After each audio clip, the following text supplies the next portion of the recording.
Assalamualaikum warahmatullahi wabarakatuh. Alhamdulillahirabbil alamin wassalatu wassalamu ala sayyidil mursalin wa ala alihi wa ashabihi ajma'in. Rabbi shrah li sadri wa yassir li amri wahlul 'uqdatam min lisani yafqahu qawli. Yang terhormat Ibu Kepala SMP Negeri 3 Dolopo, yang saya hormati Bapak Ibu guru serta staf karyawan SMP Negeri 3 Dolopo yang berbahagia, saya ucapkan terima kasih atas waktu dan kesempatannya berkenan memberi waktu saya untuk melaksanakan berbagi praktek baik 7 jurus BK hebat yang saya peroleh kemarin, dan ini saya juga sedikit sharing pada Bapak Ibu guru oleh kemarin di Surabaya selama 4 hari. Yang pertama adalah latar belakang program 7 jurus BK hebat. Di sana kita digembleng untuk mempelajari 7 jurus BK hebat. Itu sebenarnya apa sih faktornya, latar belakangnya adalah yang pertama, peran guru di era digital. Guru bukan hanya pengajar, tapi juga pendamping tumbuh kembang murid agar menjadi pribadi yang cerdas secara akademik, matang secara emosional, dan kuat dalam karakter. Di tengah tantangan seperti banyaknya permasalahan cyberbullying, kecanduan gawai, penurunan empati, dan krisis kesehatan mental anak, peran guru sangat krusial dan sangat diperlukan Bapak Ibu. Selanjutnya adalah faktor program itu dilaksanakan adalah keterbatasan guru BK.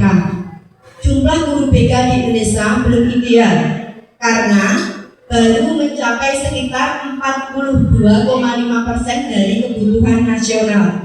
Dan ini terbukti kalau di sekitar kita sekolahan, di sekitar kita banyak sekali yang kekurangan guru, bahkan tidak ada guru BK-nya, dibantu hanya guru DTT yang merangkap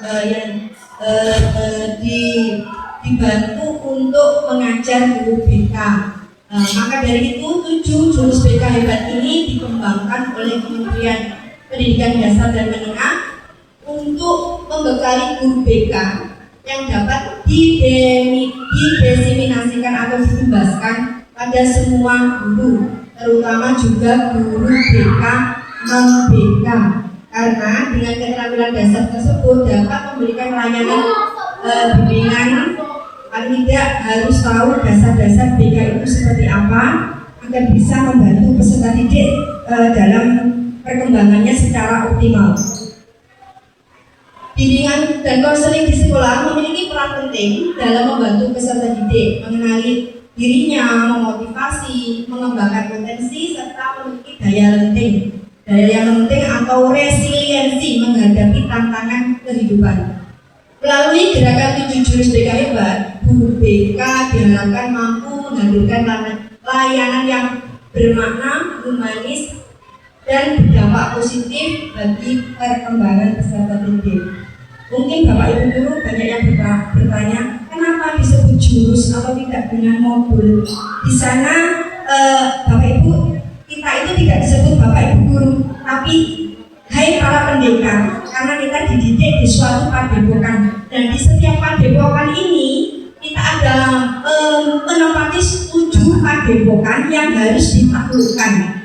Padepokan yang pertama itu apa? Menggembleng tentang 1 jurus yang pertama, yaitu kenali potensi. Di sana pasti namanya mempelajari jurus itu juga ada musuhnya Bapak Ibu. Yang pertama itu apa? Itu yang pertama itu menggali bakat minat. Seperti jurus yang kedua itu kelola emosi.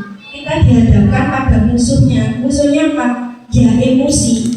Nah, jadi kita harus menaklukkan semua.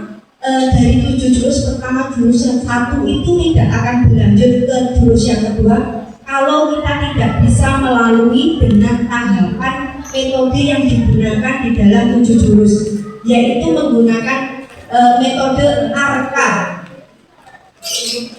aktivitas, refleksi, kontekstual, dan aplikasi. Saya jelaskan sedikit. Jurus yang pertama yaitu tadi kenali potensi. Yang kedua, kelola emosi, yaitu pembelajaran sosio-emosional. Di sini kita belajar tentang bagaimana sih menaklukkan emosi kita. Ada beberapa cara, yaitu teknik pernafasan, relaksasi, ada juga tentang pengendalian emosional. Nanti insya Allah akan saya berikan juga pada saat saya jadi pembina upacara biar merata pada anak-anak. Ada yang sudah saya berikan di kelas. Sebelumnya caranya begini, emosi kita itu ibaratnya di tangan kita seperti ini.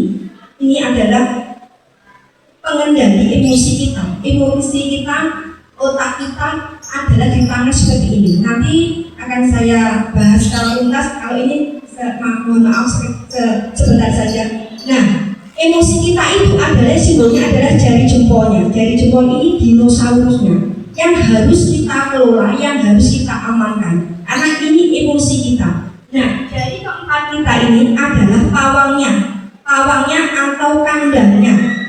Kalau dalam kondisi membuka seperti ini, otak kita membuka seperti ini, berarti ini dalam keadaan yang tidak stabil. Jadi emosi ini harus cepat dikandangkan atau diamankan dengan cara seperti ini. Ini emosi kita. Nah, pawangnya seperti ini. Nah, kalau anak nanti ditanya bagaimana perasaanmu hari ini setelah pelajaran matematika, nah seperti itu.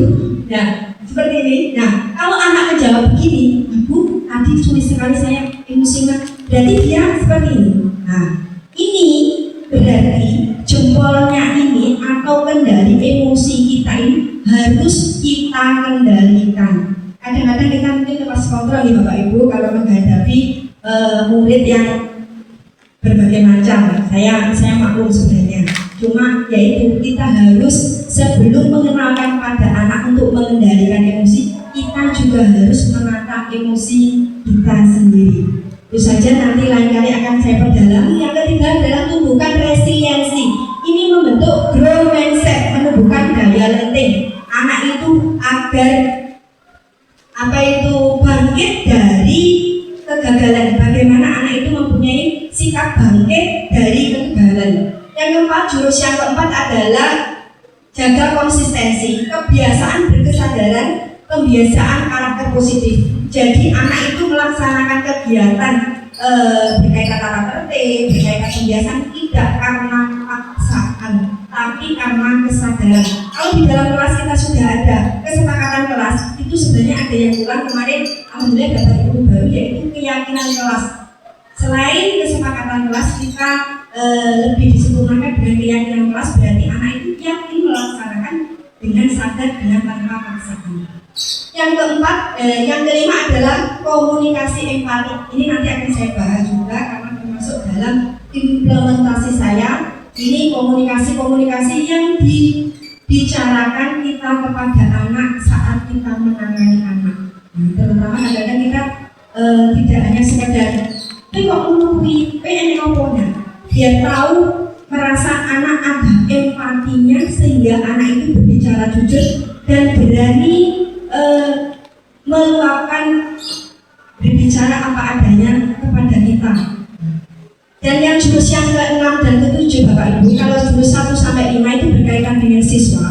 Kalau jurus yang ke-6 dan ke-7 itu berkaitan dengan sistem sekolah kita. Di sana juga diajari juga ternyata ada kaitannya dengan sistem sekolah kita, terutama yang ke-7. Yang ke-6, bangun kolaborasi. Ini sinergi kerjasama multi pihak dari guru, orang tua, wali kelas, guru mapel, semuanya. Dan yang ke-7, menata situasi. Ini lingkungan belajar diciptakan aman, nyaman, dan menggembirakan. Di sana kita diajari juga Bapak Ibu guru untuk ternyata sekolah kita itu banyak ancamannya. Di sana diajari berupa game juga. Sekolah kita itu ternyata ada rumusnya, A kali R per K sama dengan risiko. Ini sekilas saja, mungkin nanti lain kali kita bahas apa itu ancaman kali, rumusnya ancaman kali rentan dibagi kerentanan sama dengan resiko. Nah, resikonya apa? Ternyata banyak sekali dari kita hal-hal yang ada di sekitar kita. Dari ekstra umpamanya, dari ekstra itu ternyata ada ancaman, ternyata kenapa tidak jalan, kenapa seperti itu, anak ternyata ingin seperti ini, itu salah satu ancaman juga. Jadi apa? Anak mungkin saya ingin sekolah di SMP Gadowo karena faktor ekstranya, tapi kenapa di sini yang saya pilih kok justru tidak jalan? Nah itu ternyata salah satu juga faktor risiko.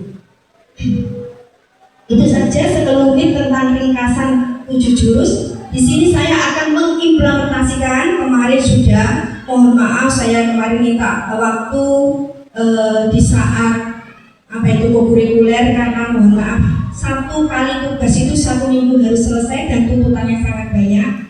Di tugas on the job training yang pertama saya memilih jurus yang pertama, kenali potensi dengan asesmen minat dan bakat, kenali potensi gaya belajar. Setiap Cavasda, calon fasilitas daerah diminta wajib menerapkan 2 jurus dari 7 jurus minimal itu.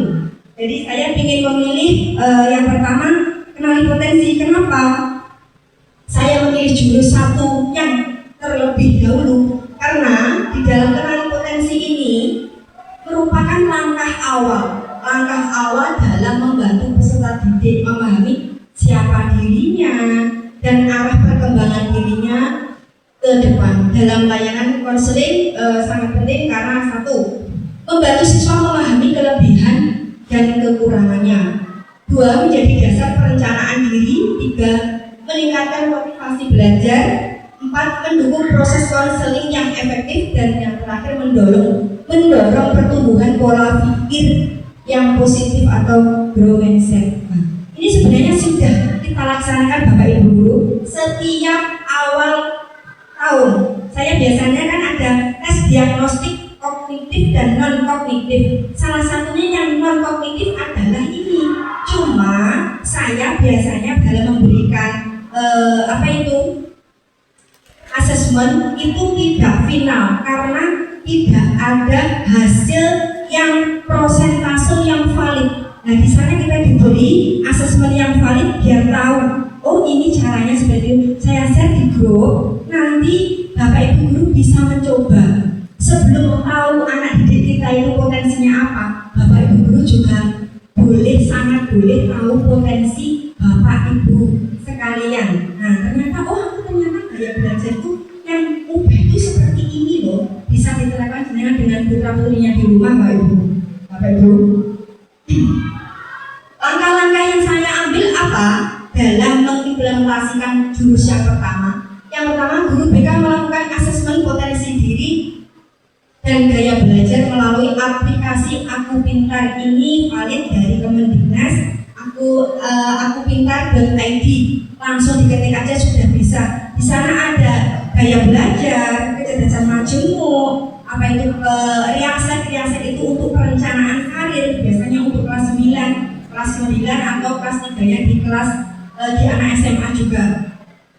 Yang kedua, setelah tahu anak saya berikan asesmen pakai Aku Pintar itu, anak saya minta biasanya screenshot untuk terus memasukkan ke Google Form. Hasilnya apa tadi? Ternyata kesimpulannya ada, berapa prosentasenya ada. Prosentase anak itu mempunyai kemampuan yang apa? Yang dominan. Dipilih yang dominan karena pasti ada yang prosentasenya ada 30%, 60%, 80%. Jadi yang dipilih yang terbanyak. Setelah itu dari hasil asesmen saya interpretasikan melalui layanan klasikal dan dilanjutkan dengan konseling individu. Ini yang ada masalah, jadi setelah klasikal harus ditindaklanjuti dengan konseling individu. Yang selanjutnya kalau sudah diinterpretasi adalah membuat refleksi diri. Setelah ini apa yang dilakukan? Setelah tahu gaya belajar anak masing-masing. Selanjutnya adalah guru BK memberikan umpan balik pada anak, umpan balik yang positif, penguatan. Oh ya, kamu ternyata gaya belajar itu seperti itu. Berarti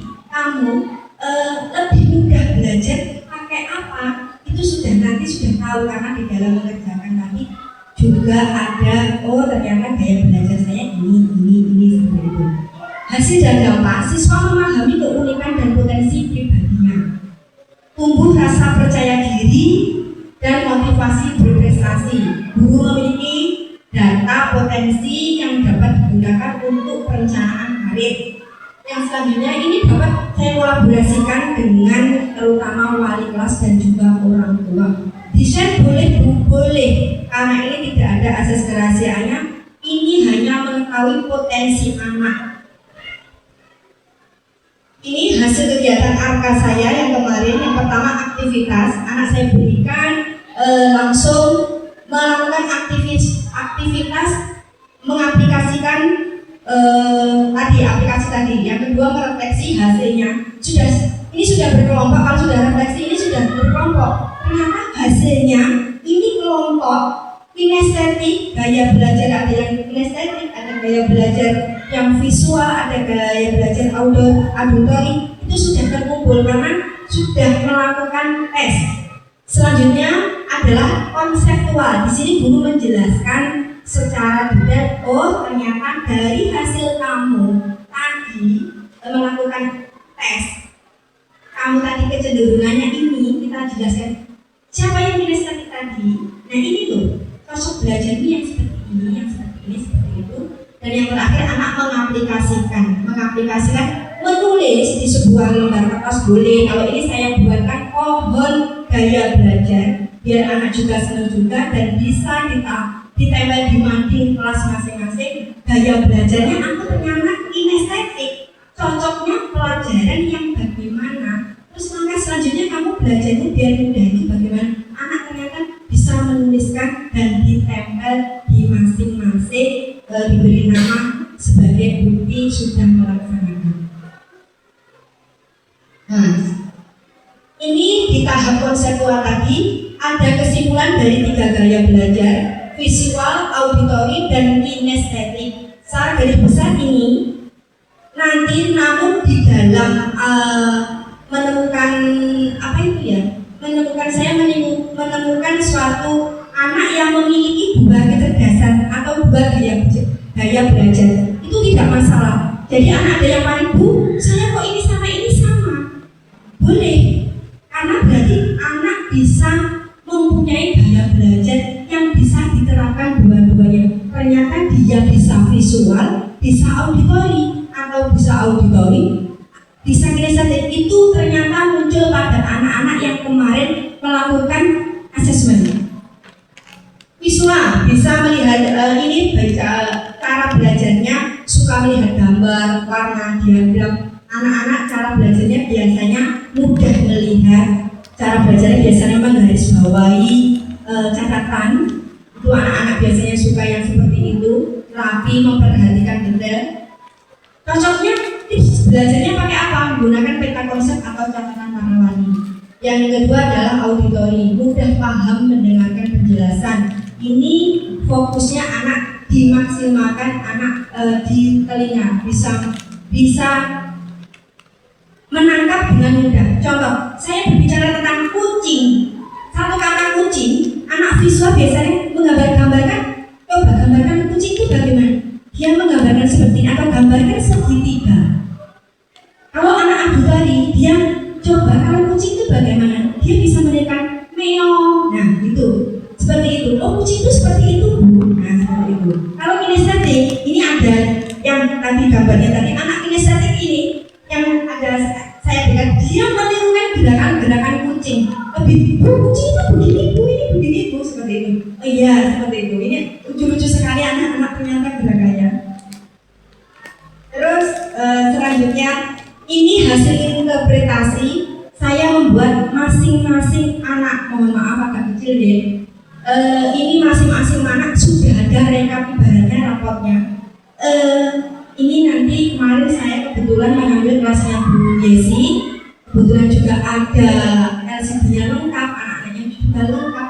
Jadi mohon maaf saya belum sampai ke kelas semuanya karena keterbatasan waktu, nanti sambil berjalan ya. Ini contoh dari Destavian, anak yang kemarin nyanyi kemarin. Nah, ini Destavian 7B dengan jenis asesmen gaya belajar tadi. Hasil asesmen ternyata gaya belajar yang dominan adalah kinestetik. Dia kinestetik. Dengan rekomendasi bagaimana cara belajar menggunakan strategi belajar yang sesuai gaya belajar yang dominan. Terus guru disarankan memanfaatkan media dan metode yang variatif. Kadang saya juga berpikir seperti ini, gaya belajar anak-anak benar masing-masing, tapi kemampuannya anak juga masing-masing. Ada kendala juga kita kalau menghadapi anak yang disabilitas, kalau kita berbicara dengan itu mau kita apakan, dia disleksia. Jadi Bapak Ibu yang mengajarkan itu disleksia, tidak bisa membaca. Nah ini adalah peran kita yang sangat besar. Kita harus bisa gimana ya, anak ini biar bisa paling tidak diberi yang lain itu didikte, berilah tolong satu kalimat atau satu alinea tulis nanti di rumah dibaca seperti itu. Saya juga selalu berkolaborasi dengan ibunya karena saya juga kenal ibunya dan kakaknya. Kalau kakaknya kita tidak bisa membandingkan kakaknya itu kok pintar, adiknya kok seperti itu, kadang cuma saya bisa berpesan, tolong adiknya dibantu di rumah seperti itu. Catatan guru BK, siswa menunjukkan potensi belajar optimal dengan pendekatan sesuai dengan gaya belajar yang dominan. Dari situ ini distribusi rekapan dari grafik kelas 7B. Kelas 7B, dari hasil 7B 32 siswa, ternyata yang paling dominan, paling banyak di 7B adalah kinestetik. Nah ini membantu kita, Bapak Ibu Guru, membantu kita dalam mengajar. Oh, anak 7B ternyata banyak yang kinestetik. Ada yang setelah itu ada yang visual, baru ada yang auditori. Nah ini kemarin ada anak yang paling saya kok nggak ada temannya Bu. Ini saya visual kinestetik. Nah ini kemarin Bu saya kok nggak ada temannya. Nggak apa-apa. Ini kemampuan kamu justru mempunyai dua daya tangkap yang berbeda. Kita bisa menenangkan anak. Kok saya kok aneh sendiri? Enggak, kamu nggak aneh. Dia justru mempunyai daya belajar yang bisa lebih dari satu. Manfaat hasil tes gaya belajar ini bagi wali kelas mengenal karakter dan potensi siswa lebih mendalam, membantu dalam pembinaan layanan bimbingan, membantu perkembangan belajar siswa dan meningkatkan komunikasi dengan orang tua, mendukung penanganan masalah belajar. Bagi guru mata pelajaran bagaimana? Penyesuaian metode dan media pembelajaran, meningkatkan efektivitas proses belajar mengajar, mendorong partisipasi aktif siswa, mengurangi kejenuhan dan kesalahpahaman dalam belajar dan meningkatkan hasil belajar. Itu saja. Kesimpulannya, jurus kenali potensi adalah landasan awal yang wajib diterapkan. Setiap guru, termasuk guru mata pelajaran dan wali kelas, boleh Bapak Ibu guru dengan memberikan asesmen. Paling tidak kalau memang saya sudah bisa, nanti saya kolaborasikan dengan wali kelas masing-masing. Itu bukan sekedar tugas BK, melainkan upaya mendasar untuk melihat setiap siswa mempunyai sebagai individu yang unik, berbeda dengan yang lain. Mungkin itu yang jurus yang pertama. Mungkin ada pertanyaan atau saya langsung lanjut jurus yang kedua. Lanjut ya, mohon maaf, lanjut. Jurus yang terakhir yang saya pilih adalah tumbuhkan resiliensi. Resiliensi ini adalah daya penting. Tumbuhkan dengan cara menumbuhkan grow mindset, strategi bergerak, dan prinsip komunikasi empati. Apa sih sebenarnya itu? Ini memang ada hal-hal yang baru. Saya pun juga ada yang baru dipelajari. Kenapa saya memilih jurus ketiga? Yang lain sebenarnya juga penting. Ini karena saya merasa kemampuan penting untuk membantu peserta didik untuk tangguh, tidak pesimis. Banyak anak-anak saat kita menerangkan langsung, Bu saya tidak bisa.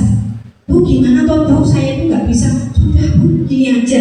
Nah, bagaimana cara kita itu membangkitkan kembali kesulitan atau anak merasakan kegagalan? Ini sangat perlu karena minimnya anak motivasi. Saya ingin anak itu mempunyai jiwa tahan banting. Bagaimana itu setiap kegagalan itu tidak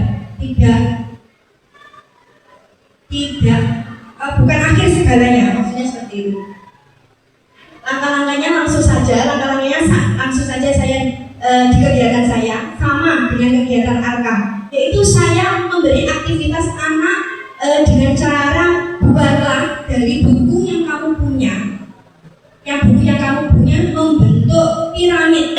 Kalau saya pernah kemarin mikro teaching di sana menggunakan botol, bagaimana anak itu bisa pernah gagal berapa kali, terus bagaimana sikapnya. Ini saya menggunakan media seadanya. Ternyata anak sangat antusias. Yang pertama kelompok yang pertama ada beberapa kelompok, cuma saya mau mengambil beberapa foto. Ini anak antusias. Yang kedua sangat antusias sampai dia berdiri. Oh, saya sampai 3 sabu ternyata seperti itu. Dan kelompok yang ketiga karena putus asa, gagal terus, sudah satu roboh lagi, akhirnya dia menumpuk. Sudah begini aja, ini sudah tinggi sekali. Nah, itu lucu sekali. Nah, itu fenomena yang muncul benar-benar ada di anak putus asa. Terus yang kedua adalah merefleksi dari hasil kamu kegagalan tadi. Apa responnya kamu dapat? Apa? Ada yang saya justru tertarik mencoba lagi. Ada yang saya kok tidak bisa, nanti akan saya coba di rumah. Nah, seperti itu. Yang ketiga adalah konseptual. Saya menjelaskan konsepnya. Yang terakhir adalah diaplikasikan. Bagaimana caranya menumbuhkan anak. Kamu setelah mengetahui pernah gagal, apa yang kamu tuliskan, apa yang kamu lakukan, dituliskan anak-anak seperti itu biar berkesan. Tahu, oh ternyata saya harus mencoba lagi dan tidak boleh menyerah.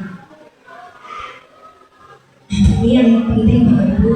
Kemarin saya ini sebenarnya sudah dibahas di planning ya, pembelajaran mendalam ini juga sudah diuplok. Saya yakin Bapak Ibu, apalagi yang sudah dikirim PM di sini sudah makanan sehari-hari, mengubah paradigma fixed mindset menjadi grow mindset. Nah, itu merubah anak-anak itu yang gampang menyerah, gampang putus asa, gampang ceklean, gampang pokoknya yang sudah seperti itu. Kita rubah pola pikirnya untuk menjadi pola pikir bertumbuh. Contohnya dari yang menggambarkan kesuksesan. Yang pertama mindsetnya, saya bisa sukses jika punya bakat. Jika punya bakat, berarti kalau tidak punya bakat, dia merasa tidak bisa. Nah, kita ubah mindsetnya, saya bisa sukses dengan berusaha. Kita bisa memotivasi anak. Kalian itu sama-sama punya otak, sama-sama makan nasi, sama-sama pokoknya hidup bernafas. Kamu bisa seperti teman yang lain asal berusaha dengan tidak menyerah. Contoh kegagalan, saya menyerah Bu, saya tidak bisa. Kita ubah, saya akan coba lagi. Terus kesulitan, saya tidak bisa. Ini sore anak-anak kita belum dicoba sudah, Bu saya tidak bisa Bu. Nah, seperti itu. Saya belum bisa. Ternyata kemarin ketika saya membahas ini ada anak yang justru bertanya, maaf, Bu ini mengajarkan seperti ini. Bukan saya sok bisa, bukan. Ini justru muncul dari pertanyaan anak. Bu, kalau ada kita menemukan seseorang mengatakan pada kita BDH Bu, maaf bodoh. Kalau kita dibilang BDH Bu, kalau tidak bisa mengerjakan. Nah itu menjawabnya seperti ini. Gini loh ya, kamu di sekolah ini kan niatnya belajar. Kamu bilang, Bu saya belum bisa. Seperti itu nih. Jadi tolong jangan mengejas anak langsung kamu bodoh, kamu tidak bisa kok berbaring gak cocok. Mohon maaf, namanya anak kadang-kadang yang membekas itu yang jeleknya. Kadang tiap hari kita memberi motivasi yang membekas kata-kata yang tidak enaknya Bapak Ibu. Terus tadi seperti yang dibilang guru kepala sekolah yang pada awalnya tadi. Yang kedua, yang selanjutnya adalah masalah. Mengapa masalah itu terjadi pada saya Bu? Seperti menyalahkan kodratnya, menyalahkan takdirnya. Mengapa masalah ini kok terjadi pada saya Bu? Ubah solusi apa yang bisa saya upayakan untuk merubah ketika saya mengalami hal tersebut. Kritik saya sakit hati, ubahlah terima kasih kasih saya memperbaikinya. Buatlah kritikan itu untuk menjadi membangun agar kita itu bisa menjadi lebih baik. Ini strategi yang terbaru. Kemarin saya juga masih belajar. Ternyata strategi burger. Kita memberikan motivasi pada anak. Burger itu akan ada 3 lapis, lapisan atas, tengah, bawah. Lapisan burger yang pertama adalah apresiasi. Ketika anak sudah melakukan, sudah mengerjakan, itu berilah apresiasi yang pertama. Bapak atau ibu apresiasi, kamu sudah berusaha, kamu sudah mengerjakan, kamu sudah berupaya yang terbaik. Ya, terus yang selanjutnya adalah berupa koreksi. Bagaimana agar kamu bisa mengurangi waktu, umpamanya permasalahan menonton, kamu bisa memanajemen waktu biar hal itu tidak terjadi. Yang terakhir, berilah apresiasi lanjutan. Bagus sekali, kamu ternyata bisa seperti itu. Komunikasi empati ini sudah langsung saja berikan validasi perasaan. Kita merasa empati pada apa yang dilakukan oleh anak. Saya memahami apa yang kamu rasakan. Ini terutama mungkin sangat sering kita lakukan saya dan Bu Sulis karena ini makanan sehari-hari kita seakan-akan aku ngerti maksudmu, perasaanmu seperti itu. Pengakuan usaha atau potensi. Ibu ingin kamu memvalidasi kamu itu bisa bagus, kamu sebenarnya hebat begitu. Terus reframing, perspektif positif dari kejadian itu, kamu bisa merubah sikap kamu jadi lebih baik lagi. Penegasan nilai diri bagus sekali nak, kamu anak rajin, berani dan bertanggung jawab. Terus yang terakhir, tawarkan dukungan. Ibu yakin kamu bisa mengatasi masalah kamu. Lalu apa selanjutnya yang kamu ingin lakukan? Ini penekanan harapan ke depan biar anak itu mempunyai ide setelah penyelesaiannya apa yang dia lakukan. Saja Bapak Ibu, ini kolaborasi sama wali kelas, guru dalam menangani masalah itu tadi. Hasil refleksi layanan BK menjadi lebih bermakna dan kontekstual. Peserta didik menunjukkan peningkatan motivasi belajar dan percaya diri. Guru BK belajar bahwa setiap anak memiliki potensi dan cara berbeda untuk tumbuh. Ini diberlakukan keberlanjutan program agar perubahan positif. Insya Allah nanti kita ada tindak lanjut. Jadi tindak lanjutnya apa? Ini saya ingin berusaha ilmunya biar tidak mati. Kita bersama-sama belajar, bersama-sama menerapkan agar ilmunya bermanfaat. Ini yang terakhir Bapak Ibu, dari saya, kenali gaya belajarmu dan tumbuhkan resiliensimu. Ini manfaatnya potensi untuk hasil belajar optimal yang dia bisa sangat kita dalam hati kita untuk kita tekankan pada anak. Tidak ada cara belajar yang salah. Kita tekankan tidak ada cara belajar yang salah. Yang penting kamu tahu cara terbaik diri kamu sendiri, karena setiap anak punya hal unik, punya hal yang pasti dimaksimalkan. Cuma caranya aja anak perlu pengarahan pada kita. Itu saja Bapak Ibu Guru. SMP 3 Galopo. Terakhir penutup, saya mengimplementasikan jurusan 1 dan 3 menjadi bukti nyata bahwa layanan BK mampu mengubah paradigma mahasiswa dari yang tidak bisa menjadi bisa. Dengan pendekatan empatik, simpatik, kreatif dan kolaboratif, Guru BK hadir sebagai fasilitator tumbuhnya generasi baru dan berdaya. Kenali potensi dirimu karena disitulah ketangguhan dirimu tumbuh. Semoga apa yang saya sampaikan bermanfaat. Kalau ada kurang lebihnya mohon maaf. Itu saja yang saya sampaikan. Saya ucapkan terima kasih sekali atas peran Bapak Ibu Guru sebagai tugas akhir saya. Semoga nanti saya bisa lebih bermanfaat untuk. Terima kasih. Wassalamualaikum warahmatullahi wabarakatuh. Waalaikumsalam warahmatullahi wabarakatuh. Terima kasih. Tangan untuk dimana. Ya, semoga aja peran panjenengan, kita panjenengan di dunia fasilitator ini akan membawa nama baik SMP 3 Dolpo. Maka dari itu saya berharap dari panjenengan semua, ayo kita ubah mindset kita, pikiran kita dari pola pikir tetap menjadi pola pikir bertumbuh.